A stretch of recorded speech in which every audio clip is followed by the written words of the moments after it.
generally we know what happens in digital transformation. Oh, billion-dollar programs generally destined to fail, and largely it ends up becoming a technology project with no end in sight.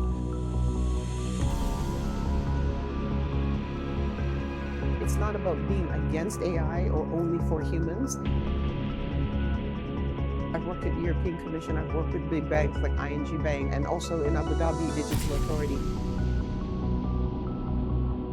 I'm not against tech, I love tech, but it's not all about tech. At the end of the day, an algorithm that's going to be impactful, correct, safe, and everything else we want it to be has a yin and a yang. And to me, that other part is highly sophisticated data in context, creating value, improving the algorithm is something fundamentally different in this group.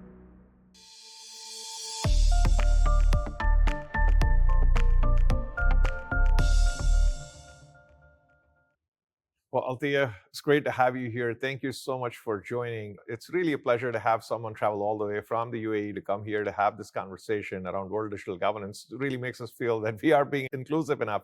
We earlier had someone from Bangladesh running public infrastructure there. So great to have you here, Althea, and would love to continue this conversation. I know we briefly met a couple of weeks ago in Abu Dhabi, and we had a really interesting conversation around how this can all shape up and enable this journey. So you've had a very strong background. You've been a chief data officer and really an operator, execution person. So love to hear from your thoughts on first, of course, your motivation and the timeliness of digital governance, but also, we'll delve a little bit deeper and talk more about, how should we actually even execute something like this at such scale? Right. Well, first of all, thank you for having me. It's amazing to be included in something like this. It really feels like right time, right place. So excellent. Coming from the pedigree and background of being a chief data officer, I always considered myself a serial chief data officer, serial in a positive sense. And so the things that I've come across in my career over the years, things that I wanted to give more or be more impactful just on a global scale, I really think that the world digital governance is part of that thing that I wanted to do. And what I mean by that is, as a chief data officer, coming out of the kind of compliance hook and going more into mainstream and dealing with data operations for large organizations and big financial organizations or governments, and then also going and doing the more exotic things like the insightfulness and the advanced analytics and of course AI as well. It's been a very long journey, but a very worthwhile journey. And along the way, I knew there was just so much more that a chief data officer could do, or a person dabbling in the area of semantic data. So I really think, this is a great opportunity. And I'm so happy that Abu Dhabi is part of this, because I know that the UAE and Abu Dhabi in particular is very keen to be on that global stage and bring the rest of the world along with it. So thank you. Oh, that's wonderful. We obviously have more conversations coming up in the UAE around this. And as we are planning towards that, and we even had the conversation earlier with the gentleman from Bangladesh, and we've run large programs and enterprises. I've been in the financial industry. We run what used to be called massive programs, which are multi-million, tens of millions, even $1 billion program. And generally we know what happens in digital transformation. Oh, $1 billion programs generally destined to fail. People will tell you right at the outset, oh yeah, that's going to go on. And largely it ends up becoming a technology project with no end in sight. But at the same time, there have been successes, whether you look at how well the defense industry executes their projects, and various other governmental organizations like Bangladesh, again as an example, did really good. UAE has some great case studies and how they've been successful. The question is, when we're doing something like world digital governance, even if it starts as a small pilot within the UAE or Bangladesh or wherever we started, how does something like this even get organized? Because you're talking about organizing a program that really encompasses all our lives, 8 billion people. How do you create something like this? What is required? What is sort of the program governance thought? I know we've been having some conversations around policy, regulation, ontology, standards, ethics, we call it pros. But how do you think about organizing? Well, that's exactly the point. There are so many moving parts. And just as you said, the banks, the insurance companies, the large governments. So I've worked at the European Commission. I've worked with big banks like ING Bank and also in Abu Dhabi Digital Authority. When you think about these huge programs, what you don't do well is turning it into a tech project or a program. And I'm not against tech. I love tech, but it's not all about tech. So if you think about being able to do something like this, you really need to bring in those different elements. So if you want to think about human social elements, you need to bring that in. But what do you exactly mean? So the human and the machine, there needs to be at least some principles. I believe Michael was talking earlier about principle based. I'm definitely an advocate of that. You need to, in principle, kind of think about what's this relationship supposed to be about? It's not about being against AI or only for humans. What is the principle behind it? So I think principles need to be in there guiding the strategy for the whole, building the community and the right dialogue and making things happen. So that's one. The other thing is bringing in the right elements, like I was talking about, not just being about tech, not just being about an algorithm, but hey, wait a second, actually using things like advanced data techniques, multiple different things that I'm not going to get into right now, is really important for the algorithms, because even the algorithms need knowledge management around it in order for them to be used correctly. So I think this kind of balancing act between the humans and machines, both from principle base, is very important. And then in terms of not making it just a tech project, but looking at all of the soft elements of the usage of AI or different types of contextualized data. We've talked about this. It is very important. And then, of course, what are we applying it to? Yeah, so usually the big tech projects that fail, they don't actually have a purpose, or they have some kind of purpose, but they haven't defined it enough. I really, really believe that value creation and defining value and what does it really mean and whose perspective of value, what does that actually tangibly look like or intangibly look like? I think there needs to be a lot more time spent on that in order for us to get there to something useful, valuable, impactful. So I think these are the type of typical things that don't happen on these massive global projects that should happen. And I do believe this should happen for World Digital Governance Organization. This is a critical element for me. So I love how you touched upon the idea of principle, and Yeah. we talked briefly earlier as well, principle over policy. Mhm. So we were thinking about how do you create this forum, Yes. for the lack of a better term, where you're Mhm. having that conversation. And forum, we know Yeah. you're going to the World Economic Forum next month, Yes, right? exactly. So, Next month, yeah. so Mhm. not that this is an alternative, and I know the World Economic Forum is already set up like an AI alliance where Yeah. IBM and a lot of others are also part of that. So they're trying to kind of do their own sort of forum within the forum. Yes. To have the AI conversation. Mhm. So the last thing we would want is yet another forum. Yeah. Okay, World Digital Governance is now the forum, so now we have too many forums. So and everybody would want to be the forum of forums because they want to bring the forums together.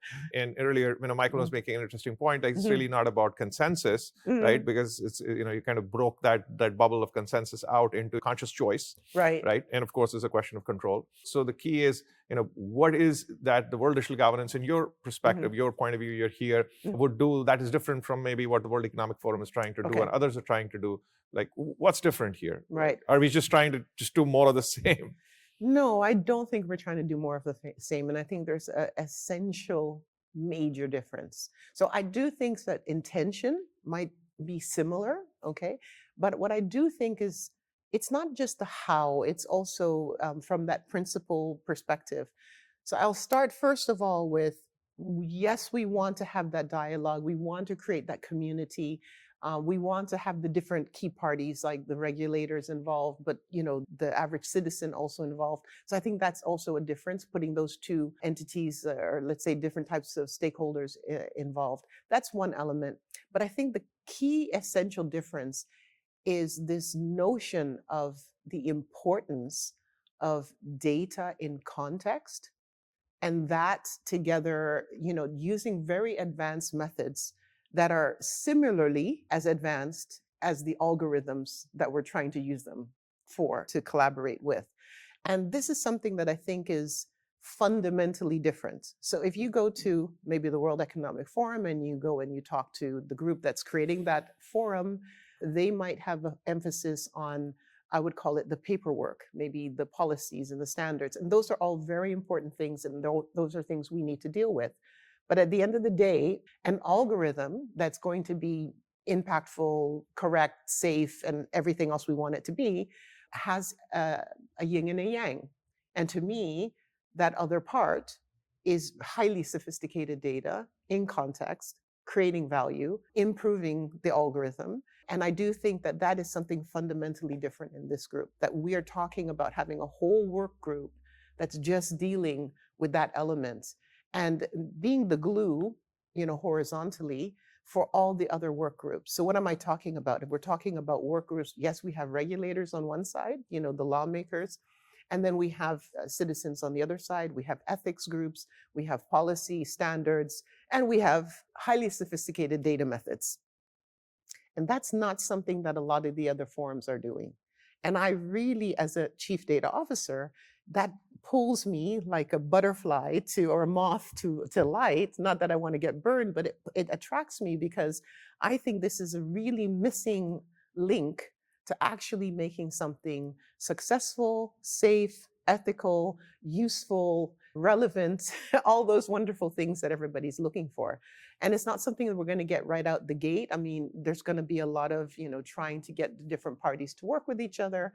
However, at the end of the day, what we're doing is in a foundation of something real, something that people can actually talk about. They can touch it, they can improve it, they can say they like it or they don't like it. And eventually we get it to something that's really impactful. And I think that's really unique about our community dialogue that's different from other forums, let's put it that way. So interesting, you should say that. First off, I really liked your analogy of yin and yang, because always I've thought of, I've heard of either people overemphasizing the model or overemphasizing the data. But what you're saying is they kind of both coexist in sort of a, a cohesive format. There are some researchers who would argue that, at some point you plateau out, you can optimize hyperparameters and weights and biases to a certain degree, but beyond that, it's all really about the data. Because, you highly optimized model compared to another similar highly optimized model, just with a little bit of more data, can have drastically different outcomes, if you will.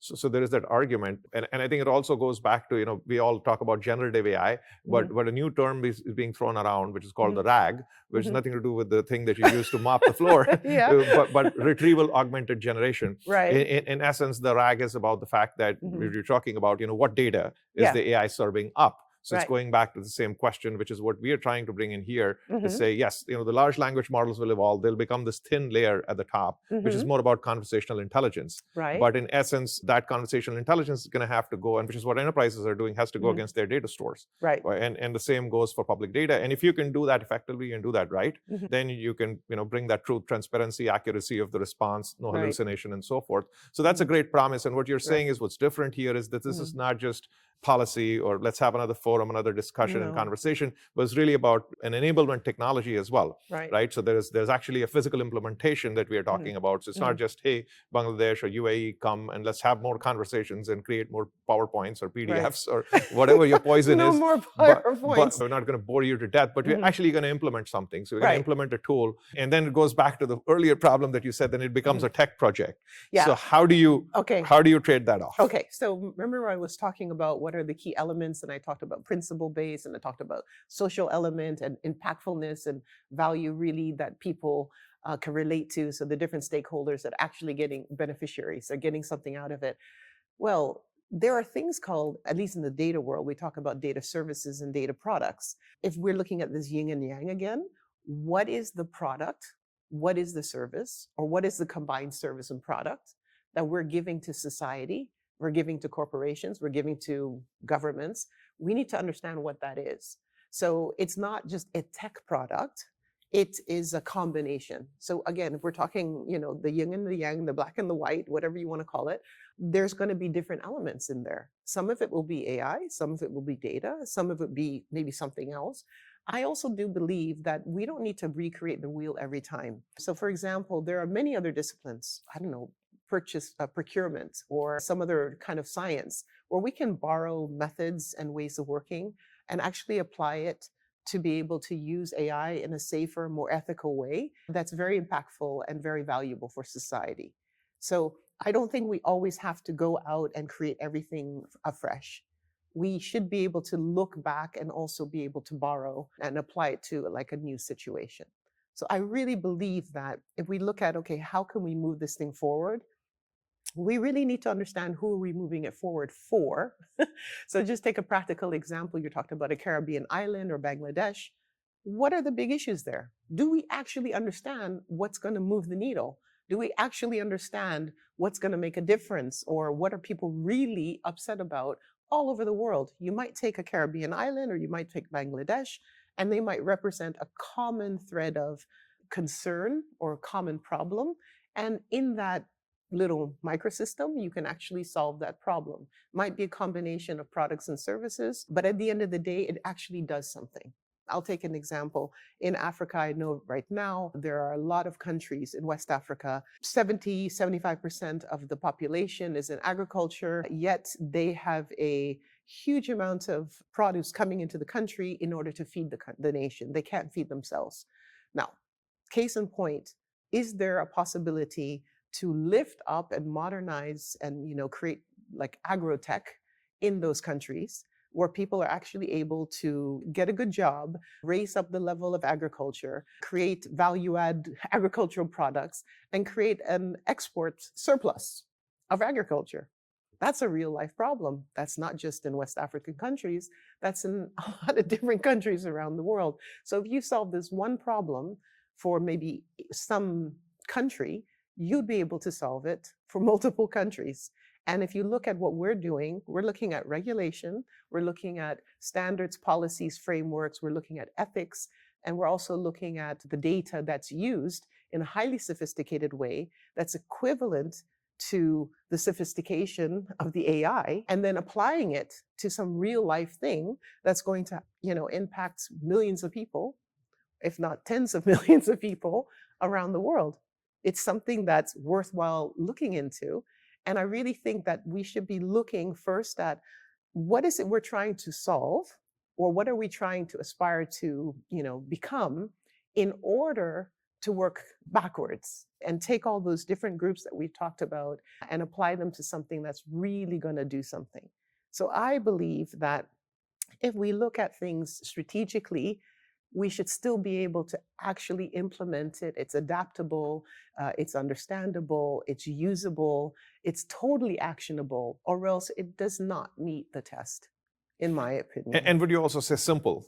Because simple, because yeah. easy to use. Because we've seen governments have tried to do it in organizations. Startups fail when they build an app which is not usable. Yeah. So I think much the same goes for digital public infrastructure as well. Yeah, I mean, if it's not actionable, right? If it's not relevant, so simple, this is this concept. For me, I kind of used always over my career something that's impactful, something that's trustworthy, something that's relevant, something that's actionable, and something that's meaningful. If it's not meaningful, get rid of it. You know what I mean? So this goes to your concept of it being simple. It needs to be simple. It needs to meet and address the problem holistically, and there's no fluff around it. And I think that's what we need to achieve. That's the difference. Maybe other forums are not so much into being impactful and actually touching people on the ground. I think this organization is very different.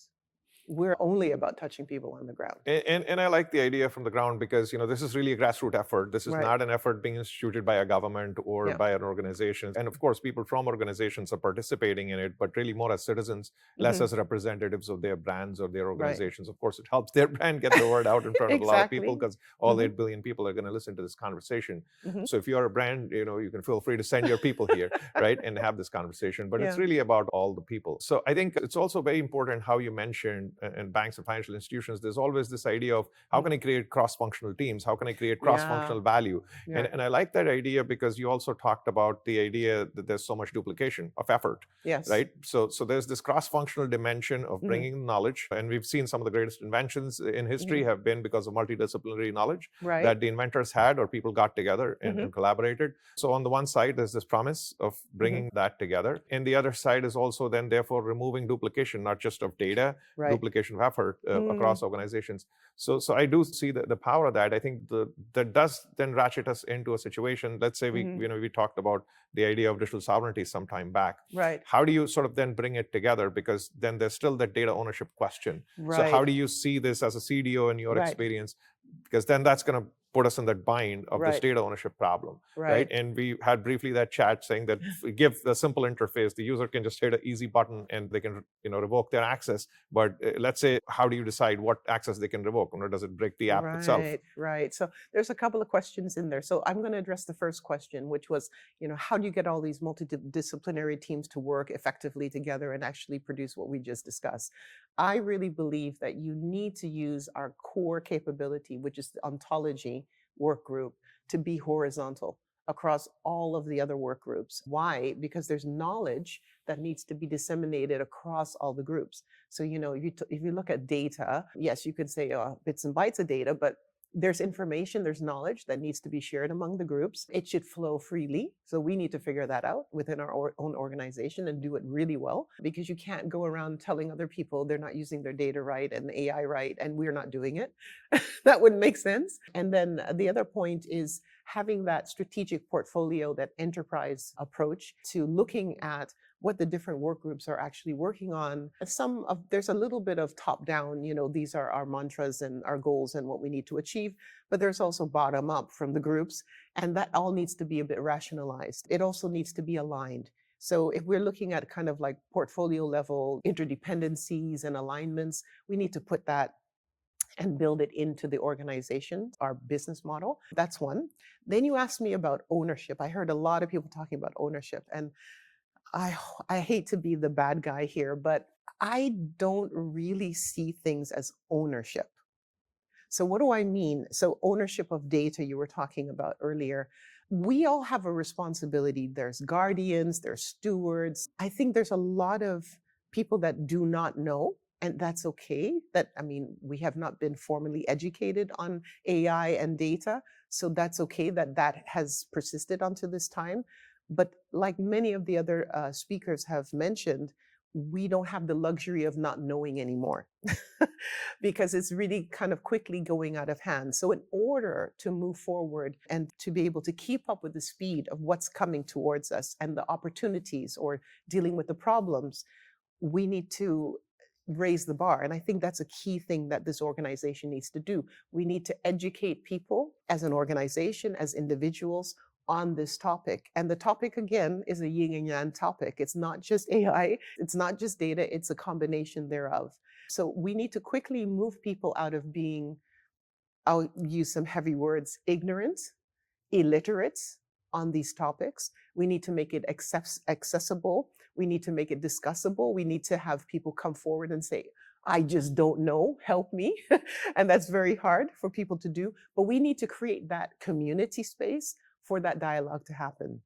So going fast forward to ownership and stewardship or guardianship, whatever you want to call it, in my mind, it really has to do with one, educating a population pretty quickly, pretty simplistically, but effectively. And on the other hand, getting people to assume, hey, this is a responsibility. I have a responsibility here. And beyond that, be able to act on it.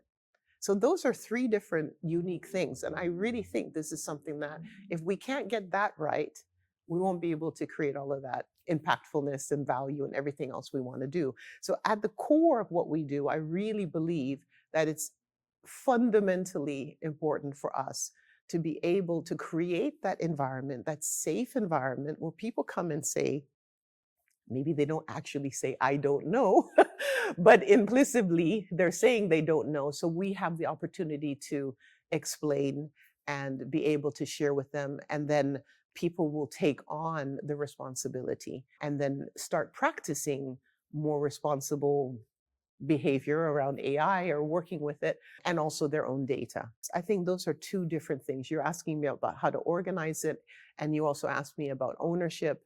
And the last thing I wanted to add to that, and this is something that we discussed in Abu Dhabi, everybody's putting the emphasis on AI. Oh, certain AI is maybe less intelligent and others are like mega intelligent and we're super intimidated as humans. And indeed, AI is not a homogeneous thing. It's, multifaceted and different levels. But are we, again, thinking about it too one-dimensionally? We are humans. The machines, the AI is, different levels. Should we also be taking a step back and doing a bit of self-reflection? What do I mean by that? I think that, the human spirit, the human potential is vast. I'm not just talking about our brain capacity, I'm just talking about our powers, what we can actually do. So I think this whole discussion should also rekindle a discussion about the human potential. And that's a whole other that's a whole other discussion. But as we discussed at the time, I think things like people's ability to mind over matter principles. These are ancient principles, but these are things that I think that, like I said, we should be going back. We should be borrowing for what's already known and looking into ourselves as humans and seeing how can we, in this human machine relationship, how can we make space to also have human potential thrive? It's not just about the machines. So I think that's part of the conversation here. No, that's really wonderful, Althea. Thank you so much for elevating the conversation here. Really, so far we're talking about ontology, and for those of us who kind of probably hearing this word for the first time, the word ontology at the very root, it's about the meaning of life. That's the plain English word. Yeah. And so, to your point about elevating potential and finding purpose and meaning of life, that's at the very root of this. But it's really about how our relationships with the machine change. As humans, one would argue, and I'm not talking about humans that are collecting data for AI or data labelers. Yeah. In some sense, that's what we do, right? We label things around us. Right. And that's how we find meaning. Right. In some sense, because words then carry meaning for us. So it's going to be very interesting how you say, helping that labeling, which could also be sometimes considered bias, right. Help us move away from our ignorance and illiteracy, as you rightly said. So thank you for being here as Chief Data Officer and one of the guardians of the industry. We would love for you to take the word out to the Chief Data Officers in your community and the World Economic Forum. And we'd love to hear what feedback we have from them the next time you're here. So thank you so much for joining this conversation, Althea. Thank you. Thank you so much. I'm very happy to be here, and I'm very happy to be part of this. Thank you.